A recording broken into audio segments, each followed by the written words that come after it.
دعا جو ایک بہت ہی عظیم عبادت ہے۔ نبی علیہ الصلوۃ والسلام نے فرمایا الدعاء هو العبادہ، فرمایا کہ دعا ہی عبادت ہے۔ ایک حدیث کے اندر فرمایا، جامع ترمذی کی حدیث ہے، الدعاء مخ العبادہ، عبادت کا جو مغز ہے وہ دعا ہے، عبادت کا مغز قرار دیا۔ الحمد للہ وکفی وسلام علی عبادہ الذین اصطفی والصلاة والسلام علی سیدنا محمد المصطفی صلاة دائما ابدا ابدا۔ اما بعد فاعوذ باللہ من الشیطان الرجیم۔ وَإِذَا سَأَلَكَ عِبَادِي عَنِّي فَإِنِّي قَرِيبٌ أُجِيبُ دَعْوَةَ الدَّاعِ إِذَا دَعَانِ فَلْيَسْتَجِيبُوا لِي وَلِيُؤْمِنُوا بِي لَعَلَّهُمْ يَرْشُدُونَ۔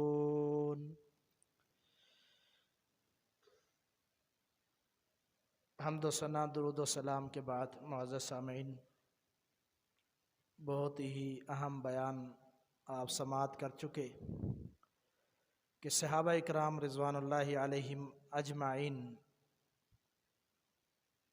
ان کے طرز عمل، ان کے انداز فکر کو اپنانا چاہیے۔ قرآن مجید میں اللہ تعالیٰ نے یہ فرما دیا کہ لَقَدْ كَانَ لَكُمْ فِي رَسُولِ اللَّهِ أُسْوَةٌ حَسَنَةٌ، تمہارے لیے زندگی گزارنے کا بہترین نمونہ محمد رسول اللہ صلی اللہ علیہ وسلم کی سیرت ہے۔ اور ایک مقام پر یہ بھی فرما دیا وَإِنْ آمَنُوا فَإِنْ آمَنُوا بِمِثْلِ مَا آمَنْتُمْ بِهِ فَقَدِ اهْتَدَوْا، اگر ان صحابہ کی طرح ایمان لاؤ تو پھر کامیاب ہو، پھر ہدایت یافتہ ہو۔ جس کا مطلب یہ ہے کہ نبی علیہ الصلوۃ والسلام کی پوری زندگی، پوری سیرت ہمیں جہاں سے ملنی ہے وہ صحابہ اکرام کی ہستیاں ہیں۔ اسی لیے ان کے انداز فکر، اسی لیے ان کے طریقہ کار کو اپنانا، اسی میں نجات ہے۔ صحابہ اکرام رضوان اللہ علیہم اجمعین کے حوالے سے گفتگو ہو چکی، میں مختصر بات کروں گا آپ کے سامنے دعا کے حوالے سے۔ نبی علیہ الصلوۃ والسلام کی ایک عظیم دعا ہے، اس کا تذکرہ کرنا چاہتا ہوں۔ آپ علیہ الصلوۃ والسلام کی جتنی بھی دعائیں ہیں بڑی ہی جامع ہیں۔ ان دعاؤں کے اندر الفاظ تو انتہائی کم ہوتے ہیں، لیکن معنی اور مفہوم بڑا ہوتا ہے، بہت زیادہ معنی مفہوم، اس کو جتنا آپ وسعت دینا چاہیں وسعت مل سکتی ہے۔ آپ صلی اللہ علیہ وسلم کی دعائیں آج ہم نے اپنی زندگی کے اندر اس چیز کو انتہائی کم کر دیا ہے، بلکہ نہ ہونے کے برابر کر دیا ہے۔ دعا جو ایک بہت ہی عظیم عبادت ہے۔ نبی علیہ الصلوۃ والسلام نے فرمایا الدعاء هو العبادہ، فرمایا کہ دعا ہی عبادت ہے۔ ایک حدیث کے اندر فرمایا، جامع ترمذی کی حدیث ہے، الدعاء مخ العبادہ، عبادت کا جو مغز ہے وہ دعا ہے، عبادت کا مغز قرار دیا۔ یعنی ساری عبادتیں بندہ کرتا رہے، اس کا مزہ مکمل نہیں ہو سکتا جب تک دعا شامل نہ ہو۔ وہ عبادتیں کس فائدے کی جن کے اندر عظیم ترین عبادت دعا شامل نہ ہو۔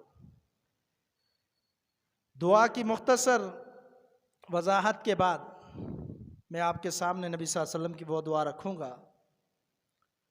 اللہ تعالیٰ قرآن مجید میں فرماتے ہیں، اے پیغمبر صلی اللہ علیہ وسلم، آپ سے جب میرے بندے پوچھے میرے بارے میں، ان کو یہ بتلا دیجئے فَإِنِّي قریب، میں بہت ہی قریب ہوں ان کے۔ جب بھی مجھ سے دعا کرتے ہیں میں ان کی دعاؤں کو قبول کرتا ہوں۔ آپ ان کو یہ بتا دیں جب بھی میرے بارے میں پوچھیں تو ان کو بتائیں بہت زیادہ اللہ قریب ہے۔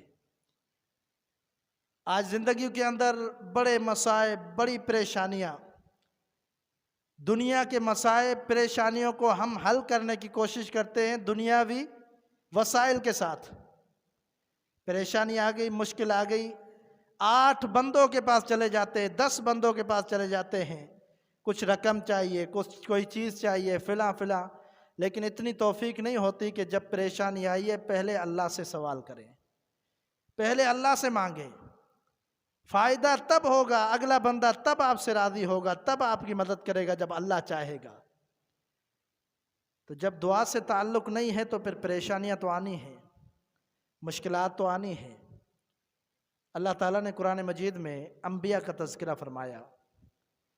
جتنے بھی انبیاء تقریباً قرآن مجید میں جن کا تذکرہ ہے، ان کی دعاؤں کا تذکرہ بھی ہے کہ وہ سارے کے سارے اللہ تعالیٰ سے دعائیں کرتے تھے۔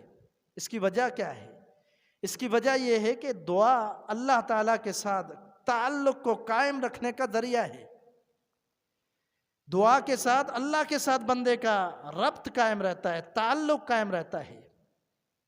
لیکن دعا نہیں کرتا تو پھر تعلق بندے کا کمزور پڑ جاتا ہے اپنے رب سے۔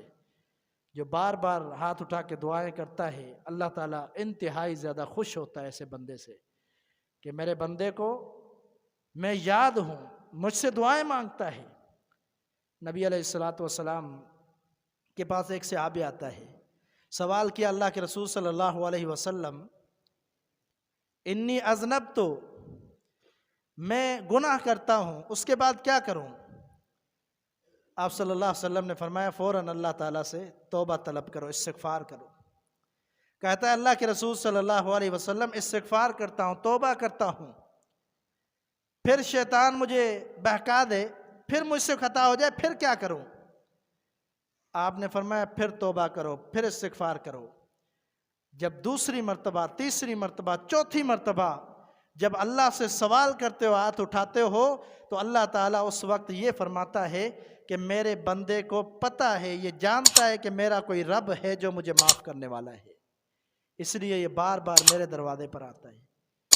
اور پھر آپ صلی اللہ علیہ وسلم نے فرمایا کہ بار بار جب بھی گناہ ہو، بار بار اللہ سے توبہ کرو، استغفار کرو، حتیٰ یکون الشیطان مخصورا، حتیٰ کہ شیطان ذلیل و خوار ہو جائے۔ وہ اپنی کوشش کرتا رہے، لیکن تم لوگ نے اپنی کوشش کرنی ہے۔ ایسا ہی نہیں کہ گناہ ہو جائے پرواہ نہیں ہوتی، زندگیاں بیت جاتی ہیں، دعا، استغفار، توبہ کوئی بات نہیں، ضروری بہت سارے ایسے معاملات ہیں۔ گناہ یہ عام سا ہو گیا ہے، جھوٹ، اس کو اہمیت نہیں دی جاتی، چھوٹی چھوٹی باتوں پہ جھوٹ بول دیا جاتا ہے، چھوٹی چھوٹی باتوں پہ، حالانکہ یہ کبیرہ گناہ ہے، کبیرہ گناہ ہے۔ اس کے لیے سچی پکی توبہ کرنی پڑے گی، توبۃ نصوحہ کرنی پڑے گی، لیکن پرواہ نہیں ہوتی، گناہ پہ گناہ، گناہ پہ گناہ، پھر توبہ نہیں کرتے، پھر مصائب پریشانیاں آتی ہیں، دعائیں نہیں کرتے۔ رسول اللہ صلی اللہ علیہ وسلم نے آداب سکھلائے دعا کے۔ آپ صلی اللہ علیہ وسلم نے فرمایا جب دعا کرو تو سب سے پہلے اللہ تعالیٰ کی تعریف کرو، سب سے پہلے اللہ کی تعریف کرو، اللہ کی ثنا حمد بیان کرو۔ کچھ نہیں آتا تو الحمدللہ رب العالمین تو آتا ہے، سورۃ الفاتحہ تو آتی ہے، وہی پڑھ لو، یہی اللہ کی تعریف ہے۔ اگر کچھ نہیں آتا سورۃ اخلاص تو آتی ہے، قل هو اللہ احد، اللہ کی تعریفات کرنی ہے، اپنی زبان میں کر لے، عربی میں کر لے۔ اللہ تعالیٰ کی تعریفات کے بعد امام الانبیاء نے فرمایا کہ میری ذات پر درود پڑھو، اللہم صلی علی محمد وعلی آل محمد کما صلیت علی ابراہیم وعلی آل ابراہیم انک حمید مجید، اللہم بارک علی محمد وعلی آل محمد کما بارکت علی ابراہیم وعلی آل ابراہیم انک حمید مجید۔ یہ درود پڑھو، اس کے بعد اپنی حاجات اللہ کے سامنے رکھو۔ یہ اسلوب سکھایا، یہ دعا کا طریقہ سکھلایا۔ سیدنا سعد بن ابی وقاص رضی اللہ تعالی عنہ بڑی معروف شخصیت ہیں، سیدنا سعد بڑی عظیم شخصیت ہیں، اللہ اکبر، قربان جائیں۔ وہ صحابی ہیں کہ جن کو وہ خصوصیت حاصل ہے جو کسی اور صحابی کو حاصل نہیں ہے، وہ خصوصیت حاصل ہے جو کسی صحابی کو حاصل نہیں ہے۔ وہ کیا ہے؟ نبی علیہ الصلوۃ والسلام نے فرمایا اے سعد، میرے ماں باپ آپ پر قربان ہوں۔ سبحان اللہ، فرمایا کہ میرے ماں باپ آپ پر قربان ہوں۔ صحابہ کا انداز کیا ہوتا تھا؟ صحابہ کا انداز، سیدنا ابو ہریرہ رضی اللہ تعالیٰ عنہ فرماتے ہیں، ایک دفعہ سوال کرتے نبی صلی اللہ علیہ وسلم سے، فرماتے ہیں اللہ کے رسول صلی اللہ علیہ وسلم میرے ماں باپ آپ پر قربان ہوں، جب آپ نماز شروع کرتے ہیں تکبیر تحریمہ کے بعد آپ تھوڑی دیر خاموش رہتے ہیں، اس وقت کیا پڑھتے ہیں؟ انداز کیا تھا؟ میرے ماں باپ آپ پر قربان ہوں۔ سوال کرنے سے پہلے یہ کہا نبی صلی اللہ علیہ وسلم نے، فرمایا میں کہتا ہوں اللہم باعد بینی و بین خطایای، یہ جو دعا استفتاح ہے۔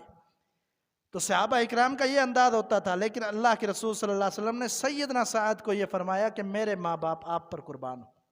اتنے عظیم صحابی، اور یہ مستجاب الدعوات میں سے تھے، ان کی دعائیں قبول ہوتی تھی۔ وجہ کیا تھی؟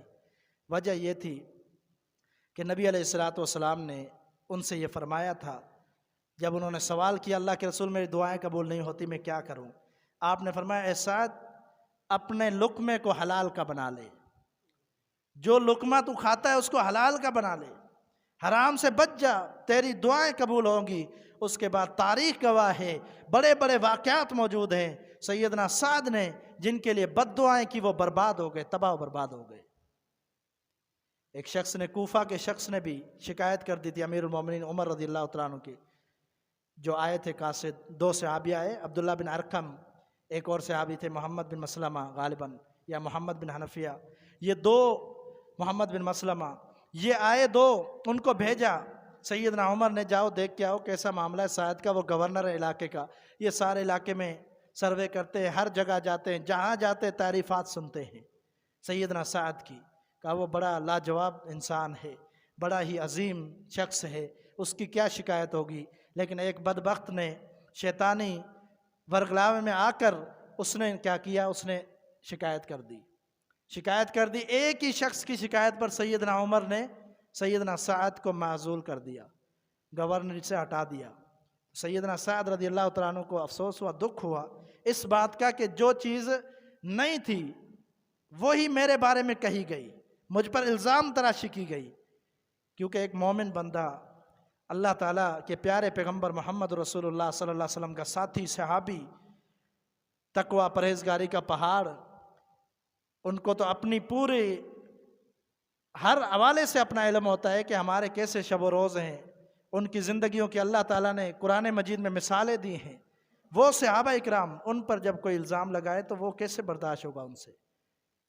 انہوں نے پھر بد دعا کی، اے اللہ ان کان کاذبا، اگر وہ شخص جھوٹا ہے، انداز دیکھیں سیدنا سعد بد دعا دیتے ہیں کیا؟ اگر وہ جھوٹا ہے، یعنی اللہ بہتر جانتا ہے کہ میں نے اپنے فرائض کو انجام مکمل دیا ہے یا نہیں، میں نے اپنے فرض میں کوتاہی کی ہے یا نہیں، وہ اللہ جانتا ہے۔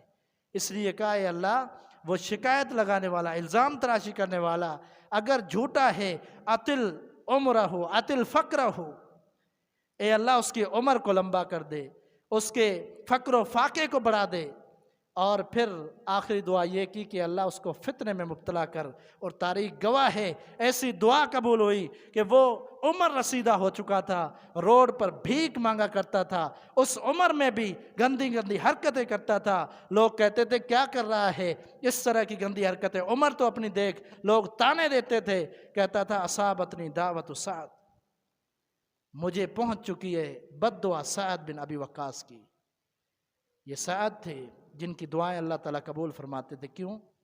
انہوں نے اپنے لقمے کو، اور کچھ روایت میں آتا ہے کہ انہوں نے کتنا اہتمام کیا، کس قدر وہ تحقیق کرتے تھے۔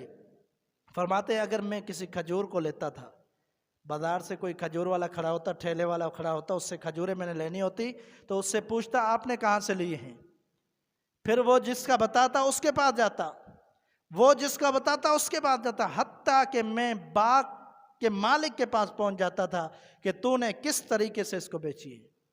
اس قدر تحقیق کر کے چیزیں لیتے تھے سیدنا سعد، تو اللہ تعالیٰ دعائیں قبول فرمائی۔ تو یہ ایک بہت بڑا اہم وجہ ہے دعا نہ قبول ہونے کی، کہ بہت سارے لوگ حرام میں مبتلا ہوتے ہیں، کھانا پینا حلال کا ہوتا نہیں ہے، پھر شکایتیں ہوتی ہے زبان پر، نعوذ باللہ شکوہ ہوتے ہیں کہ اللہ دعائیں قبول نہیں کرتا۔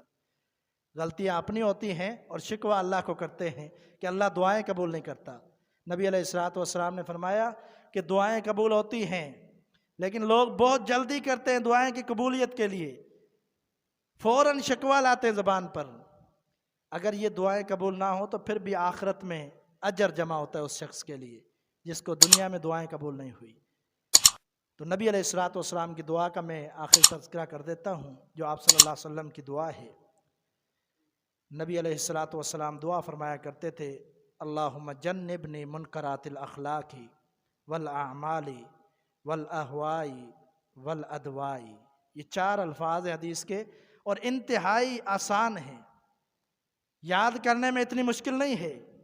اس دعا کو یاد کریں اور اس پر غور کریں۔ دنیا آخرت کی بھلائیاں اس دعا کے اندر شامل ہیں، دنیا کی خوش نصیبیاں حاصل ہوں گی، آخرت کے اندر بھی خوش نصیبیاں حاصل ہوں گی، خوش بختیاں حاصل ہوں گی اس ایک دعا کے ذریعے جو نبی صلی اللہ علیہ وسلم دعا کیا کرتے تھے۔ اس کا مطلب کیا ہے، معنی کیا ہے؟ آپ نے فرمایا اللہم جنبنی منکرات الاخلاق، اے اللہ مجھے برے اخلاق سے محفوظ رکھ، اے اللہ مجھے برے اخلاق سے محفوظ رکھ۔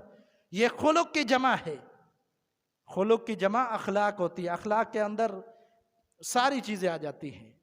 ایک حدیث کا میں حوالہ دیتا ہوں، سیدہ عائشہ صدیقہ رضی اللہ تعالی عنہا سے پوچھا گیا کہ نبی علیہ الصلوۃ والسلام کے اخلاق کے بارے میں بتلائیں۔ اما عائشہ صدیقہ رضی اللہ تعالیٰ عنہ فرماتی ہیں، کان خلقہ القرآن، نبی علیہ الصلوۃ والسلام کا اخلاق چیک کرنا ہے، دیکھنا ہے تو قرآن کو پڑھ لو۔ یہ قرآن نبی صلی اللہ علیہ وسلم کا اخلاق ہے۔ معلوم ہوا کہ مکمل دین پر عمل کرنا اس کو بھی اخلاق کہتے ہیں، اس کو بھی اخلاق کہا جاتا ہے۔ اسی لیے نبی صلی اللہ علیہ وسلم نے فرمایا اللہ مجھے برے اخلاق سے بچانا۔ دوسرا لفظ کیا ہے؟ والاعمال، اور برے عمل سے بچانا۔ برے عمل کے اندر سارے برے اعمال آ جاتے ہیں، چوری کرنا، ڈاکہ ڈالنا، کسی کا حق کھانا، بدکاری کرنا، شراب پینا، ہر قسم کا گناہ آ جاتا ہے۔ ایسا جو برا عمل، جو بھی برا عمل ہے، اے اللہ اس برے عمل سے مجھے بچانا۔ یہ نبی علیہ الصلوۃ والسلام کی دوسری دعا اسی ایک حدیث کے اندر۔ تیسری دعا، تیسرے الفاظ کیا ہیں؟ آپ صلی اللہ علیہ وسلم نے فرمایا والاہواء، یہ ہوا کی جمع ہے جس کا معنی ہوتا ہے خواہشات۔ اے اللہ مجھے برے خواہشات سے بچانا۔ یہ نبی صلی اللہ علیہ وسلم یہ بھی فرمایا کرتے تھے دعا کے اندر کہ بری خواہشات، یقیناً جب بندے کے ذہن کے اندر، دل کے اندر بری خواہشات آتی ہیں تو پھر بندہ گناہ کی طرف جاتا ہے۔ جب برے خواہشات، برے خیالات نہیں آئیں گے تو پھر اس طرف سوچ نہیں جائے گی اور وہ بندہ برائی کی طرف نہیں جائے گا۔ پہلے دستک ہوتی ہے دماغ پر، دل پر، اور پھر بندہ میدان عمل میں اترنے کی کوشش کرتا ہے۔ لیکن اگر پہلے سے ہی دعا کر دی جائے اللہ مجھے برے خواہشات سے بچانا، اگر یہ دعا قبول بھی ہو جائے تو پھر ہمیشہ کے لیے بندہ گناہوں سے محفوظ رہ سکتا ہے۔ یہ تیسرے نمبر پر نبی صلی اللہ علیہ وسلم نے اس حدیث کے اندر دعا فرمائی۔ اور آخری دعا آپ صلی اللہ علیہ وسلم نے فرمایا والادواء، اے اللہ مجھے بری بیماریوں سے بچانا۔ بری بیماریاں، حالانکہ بیماری یہ آزمائش ہوتی ہے۔ نبی علیہ الصلوۃ والسلام زندگی کے آخری ایام میں کتنے بیمار تھے، آپ سنتے رہتے ہیں کتنے بیمار تھے، حتیٰ کہ 17 نمازیں سیدنا ابو بکر صدیق رضی اللہ تعالیٰ عنہ نے پڑھائی۔ بیماری کی ایسی کیفیت تھی کہ آپ صلی اللہ علیہ وسلم مصلی پر نہیں کھڑے ہو سک رہے تھے، ساتھ مشکیزیں آپ صلی اللہ علیہ وسلم پر بہائے جاتے پانی کے تاکہ بخار کی کیفیت کم ہو۔ نبی علیہ الصلوۃ والسلام فرما رہے ہیں اللہ بری بیماریوں سے بچانا۔ اس کی وجہ کیا ہے؟ اس کی وجہ یہ ہے کہ بسا اوقات جو بری بیماریاں ہوتی ہیں ان موذی بیماریوں کی وجہ سے، بری بیماریوں کی وجہ سے بندہ اللہ تعالیٰ کی ناشکری کرنے لگ جاتا ہے، اپنی زبان پر شکوہ لاتا ہے اور اللہ تعالیٰ کی ناشکری کرتا ہے، بے صبری میں مبتلا ہو جاتا ہے۔ اس لیے آپ صلی اللہ علیہ وسلم نے یہ دعا کی جس کا مقصد یہ ہے ایسی بیماری جو مجھ سے برداشت نہ ہو سکے، ایسی بیماری سے بچانا، ایسی بری بیماریوں سے بچانا۔ تو یہ دعا اللہ کے رسول صلی اللہ علیہ وسلم کی 4 الفاظ ہیں۔ شیخ صاحب موجود ہے، آپ ان سے لکھوا کر یاد کر سکتے ہیں۔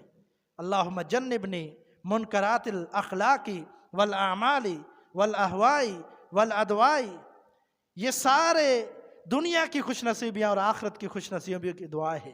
جب بندہ برے اعمال سے بچ جائے، بری خواہشات سے بچ جائے، جب بندہ ناشکری سے بچ جائے، بے صبری سے بچ جائے، یہ سارے کام انجام دے گا تو انشاءاللہ آخرت میں بھی وہ کامیاب ہوگا۔ تو اسی لیے تو انبیاء اکرام کی دعاؤں کا تذکرہ ہے قرآن مجید میں، ہر نبی کی دعاؤں کا تذکرہ۔ اللہ تعالیٰ نے فرمایا، سیدنا آدم کی دعا کو ذکر کیا، ربنا ظلمنا انفسنا وان لم تغفر لنا وترحمنا لنکونن من الخاسرین۔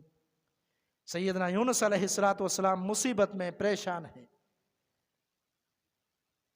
اس وقت بھی دعا کرتے ہیں جب مچھلی کے پیٹ میں۔ کیا دعا کرتے ہیں؟